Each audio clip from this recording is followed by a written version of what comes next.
It is November 25th, 2024, and as if the West hadn't done enough lately to get us to World War III against Russia, now we're starting off this week with a new report stating that the UK and France are once again discussing deploying troops to Ukraine to help support Kiev in the war against Russia, because that's what we need right now.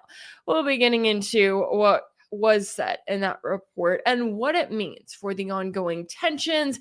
But first, just a quick note, if you're watching this video on YouTube, please take a moment to make sure that you're following me on alternative platforms. That could be Rumble, that could be Rockfin. Most importantly, that could and hopefully should be Substack. Please take a moment to check out my page on Substack. It's rachelblevins.substack.com. While I do still have a channel on YouTube, while that is still where I get the most of my views, I still do not trust that platform, and I have a lot of anxiety about how long I'm going to be able to stay there. So please, if you don't mind, take a moment to check out an alternative platform. Check out my page on Substack.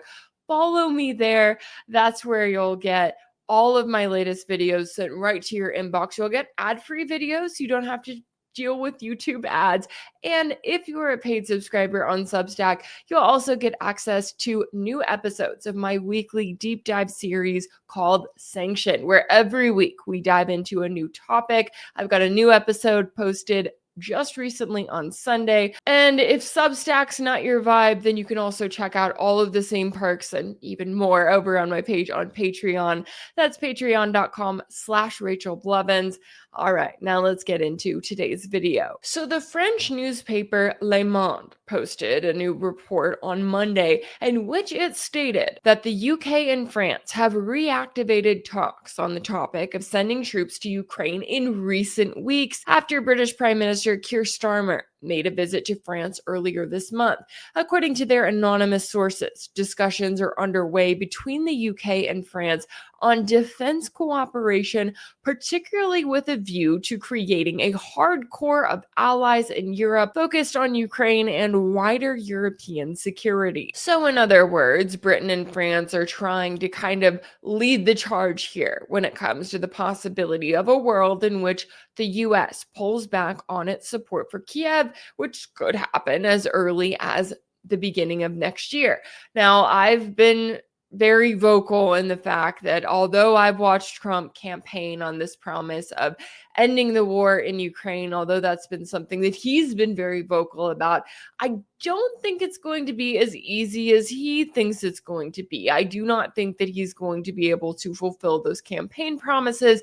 And given all of the people that he has appointed to his cabinet, I'm a bit wary, to say the least, of whether he's going to really try to pursue peace in Ukraine. Now, do I think that the Biden administration is doing everything in its power to make it as difficult as possible for the incoming Trump administration to pursue any kind of peace in Ukraine? Yes, absolutely. But I also question how much Trump and the team that is around him really does actually want peace, and how much of that is just campaigning, right? The war in Ukraine is Biden's war. It has been for the last 4 years. And so the smartest thing that Trump could do would be to campaign on the promise that he would do the exact opposite of what Biden is currently doing. Now, is he going to do that? Well, unfortunately, time will tell. And I know I've said it before, I could be completely dead wrong here, but I think that when it comes to the war in Ukraine and any kind of end to it, that's going to be entirely up to Russia at this point. There's nothing Ukraine can do right now to change the tide of the current war, right? When it comes to Russian forces advancing in the Donbass, when it comes to Kiev's manpower shortages, when it comes to kind of the current flow of where we're seeing this war go, this is entirely up to Russia. They can keep going at the same speed. They can focus on taking more territory. They can continue to focus on killing more and more of Kiev's troops, or they can pull back altogether and agree to some sort of peace talks involving the West, the latter of which I don't think is the most likely option. But it is a reminder that when you hear NATO, when you hear members of the West talk about how they have to focus on making sure that Russia can't win, it's like, Okay, what are you going to do? And on top of that, what are you going to do to try to get the attention of the public in the West once again? Because that's another major thing that has been changing. Has been the appetite of the public in the West to continue on with this war. It's one thing if you're just sending lethal aid, right? If you're sending billions of dollars, and if you think that Kiev has a chance at winning and that Russia has a chance at being impacted, but if you're looking at the current scenario nearly 3 years into this war and you're starting to realize, wait a second, we've sent how many hundreds of billions of dollars in lethal aid and Ukrainians are still dying. This war is still continuing on. There's no way for Kiev to quote unquote win at this point, short of, I guess you could define some sort of a win as a nuclear war, World War III, which of course we know there is no winner in that. So I don't really count that. But at the end of the day, if you're paying attention to the current situation and you're looking at, especially this new report of the UK and France having any kind of talks of NATO troops being deployed, I would think that that would make you want to stop right there, because it's one thing if you're sending all of this lethal aid. It's an entirely different thing when you start getting NATO troops directly involved, even more so than they're already currently involved, which makes it all the more interesting that we do have this report claiming that the UK and France are having these talks at all whatsoever, because we remember just how unpopular it was the last time that they tried to bring up this topic and the last time that the public got to respond, because it was just back in February of this year when nearly 24 EU and NATO leaders met in Paris for talks to rally the troops in terms of more support for Ukraine. That's where Slovakia's Prime Minister Robert Fico revealed that, according to what he described as restricted documents, a number of NATO and EU member states are considering sending troops to Ukraine. Now, he notably did say that it wasn't clear exactly what purpose those troops would serve or how many would be involved, but it did leave other NATO leaders scrambling, such as then Dutch Prime Minister Mark Rutte, who at the time was campaigning to be the next chief of the NATO alliance. He came out and insisted that that topic was not the focus of the meeting. Rutte notably did secure the job, and he officially became the new Secretary General of NATO last month. He has made support for Kiev his entire personality ever since, and he literally visited Ukraine on his first official trip in office. But back to this meeting in Paris, because after Fico let it slip that there was talk of deploying NATO troops to Ukraine, well then French President Emmanuel Macron admitted that it was a topic of conversation during the talks, but he insisted that, quote, there is no consensus at this stage to send troops on the ground, adding that nothing should be excluded. We will do everything that we must so that Russia does not win. See, that's the scary part to me there, to claim that we must do everything that we can so that Russia doesn't win. The fight that NATO picked with Russia is to say that you're not writing off starting World War III, including a nuclear war where, again, no one wins against Russia. For Macron to make a statement like that, people need to look at that for what it is. They need to pay attention to what he's actually saying there, because he's saying nothing is off the table, and that includes the destruction of humanity as we know it. Sometimes I wonder if NATO is really that stupid, and then other times I realize they just might be. Now, what was interesting here was that after those comments from Macron, and he did make some other comments talking about how NATO would need to come to the realization that eventually they may need to talk about deploying troops to Ukraine. After that, there was a lot of public backlash, because while someone like Macron, he's not going to be on the front lines, he's never going to serve in Ukraine or be on the battlefield going up against Russian forces.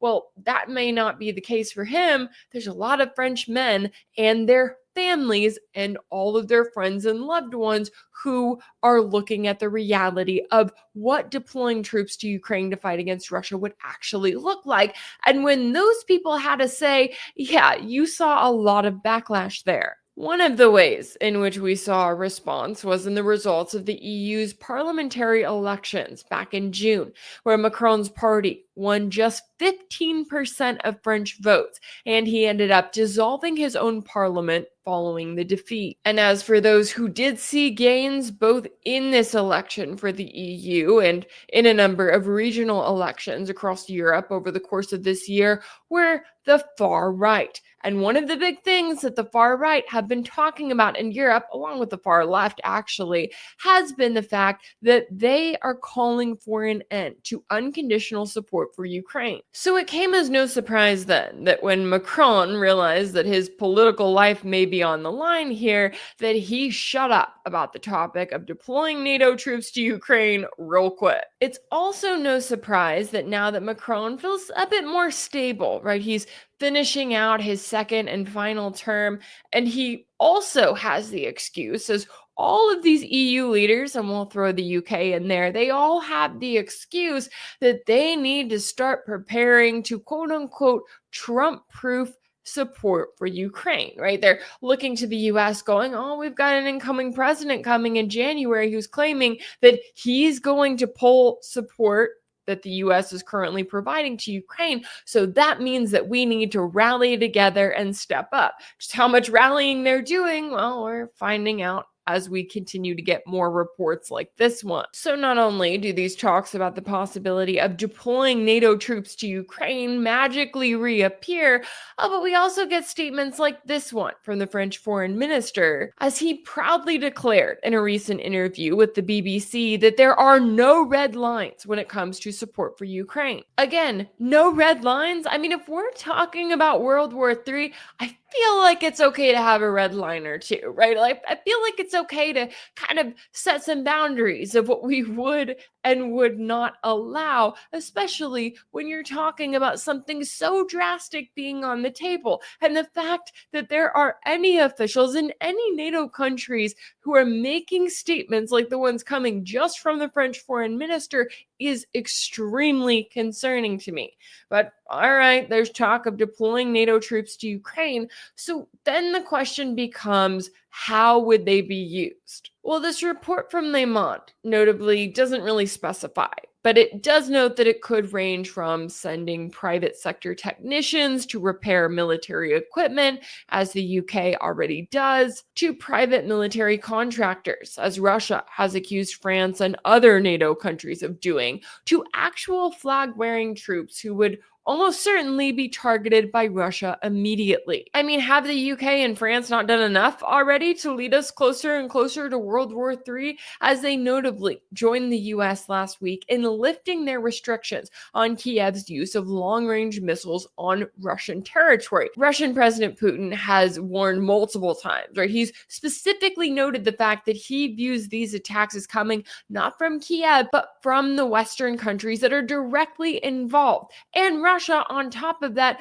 literally updated their nuclear doctrine to state that an attack from a non-nuclear power, that would be Ukraine, that is aided by a nuclear power, say the US, France, the list goes on, that would be treated by Russia as an attack from both parties. Like, I don't know how much more clear Russia can get with its warnings here. And it seems like every time that they announce another warning or that they confirm another red line, the UK and France get together for some talks on how they can just dance all over it and bring us closer to World War. And yes, I know that some people will say, oh, well, it's just sending more troops to the ground to help with these long-range strikes, right? They have to be there anyway. They're helping with repairs. They try to downplay their presence in Ukraine.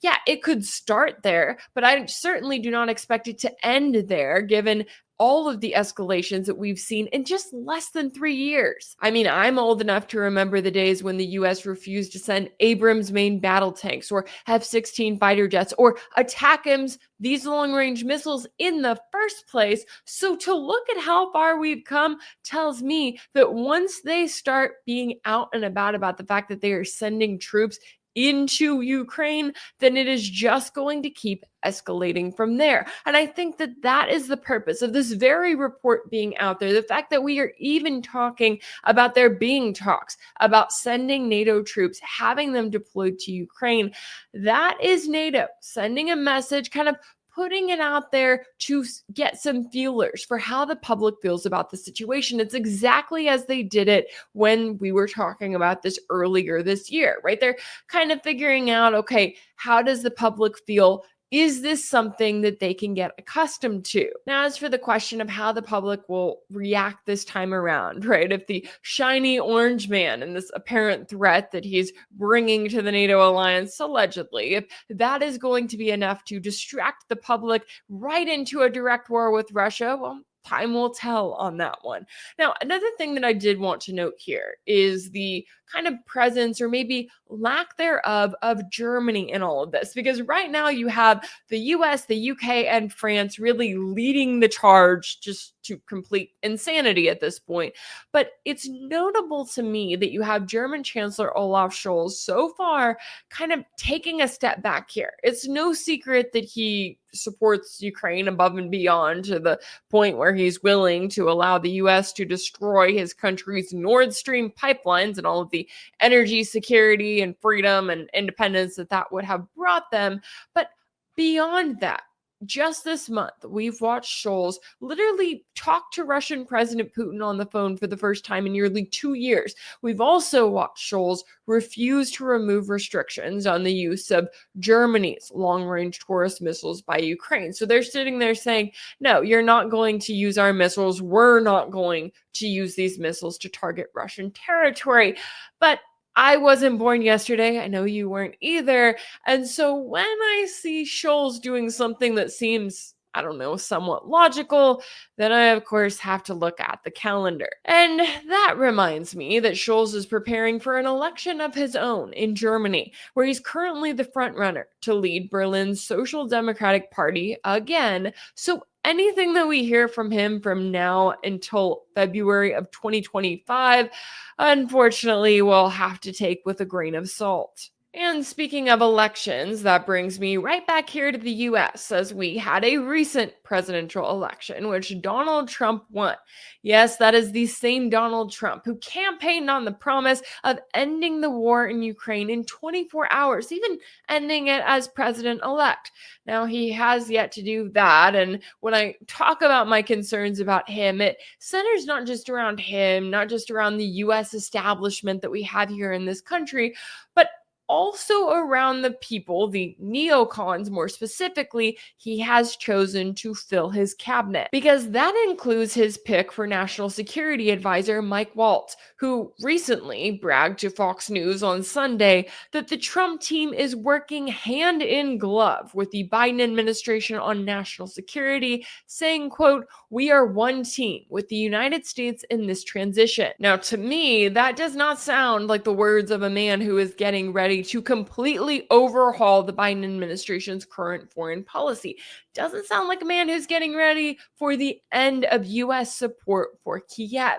And I think it's all the more important to pay attention to what these politicians are saying. If Trump campaigned and got elected on the promise that he was going to end the war in Ukraine, then the public here in the US needs to make sure that he does everything in his power to make that happen, to fulfill that campaign promise. At the same time, if Emmanuel Macron is suddenly talking about deploying NATO troops to Ukraine, once again, after he was shamed out of doing so earlier this year, after he was handed a just embarrassing election defeat at the EU parliamentary elections, yet he's right back to talking about the exact same thing now that he feels comfortable. Well, then the public needs to let him know how they feel about that, right? The public needs to make it clear that they take this situation seriously, that they realize that it's not just a proxy war against Russia, it is leading to a direct war against Russia. In fact, we're already there. We are already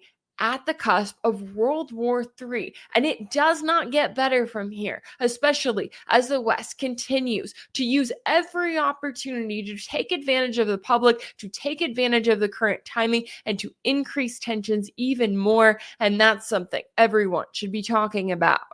If anything in this video resonated with you, be sure to like it, share it with your friends, leave a comment, and as always, don't forget to subscribe. And if you want to keep up with all of my work, make sure that you're subscribed to my page on Substack. That's rachelblevins.substack.com.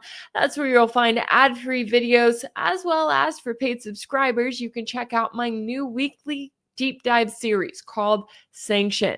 You can also catch Sanction over on my page on Patreon. That's patreon.com/RachelBlevins. As always, thank you all so much for all of your support, and I'll see you next time.